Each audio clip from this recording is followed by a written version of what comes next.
This is tutorial number 109, and it covers constraint versus positional assemblies within Catia V5. Now, what I'm going to do in this tutorial is I'm just going to give you a little bit of an intro to what we're going to be doing in the following tutorials, and kind of an intro to positional versus constraint assemblies in Catia. So when you're making your assemblies, there's two different ways you can go about it. You can use constraints to constrain all of your components to make an assembly. And all the constraints are found in here. So you have things such as coincident, contact, offset, angle. So using that, you're able to lock it in. And there's another way you're also able to do that, and that's with positional.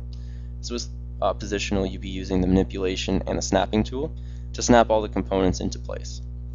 So each of these, there are two different styles of creating assemblies, and each style has its own advantages and disadvantages.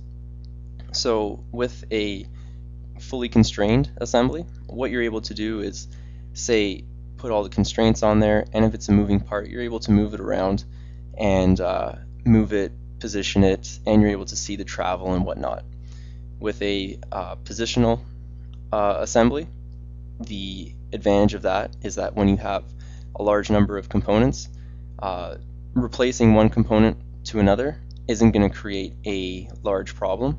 So with the constraints though, as you have so many constraints relying on each other, when you replace a component, sometimes it's not going to fully replace from one to another, so you may run into problems with the constraints following from one move to another, so you're going to run into problems. So for larger assemblies, positional is really good, and with the fully constrained, it allows you to see the motion a lot easier and a lot quicker. You're still able to do it with a positional assembly, except that it takes a little bit more time to set it up and move it around. So it depends what the application is, and it even depends on your preference too. So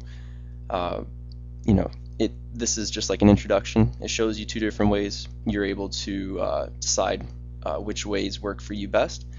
But in the next few tutorials, we're going to be going over all the constraint assembly features, and then we're going to go over the positional assembly features. Then from there, we're going to create the guitar, the entire assembly, using both of those types. So we're going to create the guitar with a positional assembly, and we're going to do it with a constrained assembly. And that concludes our tutorial on the constraint versus positional assemblies within Catia V5.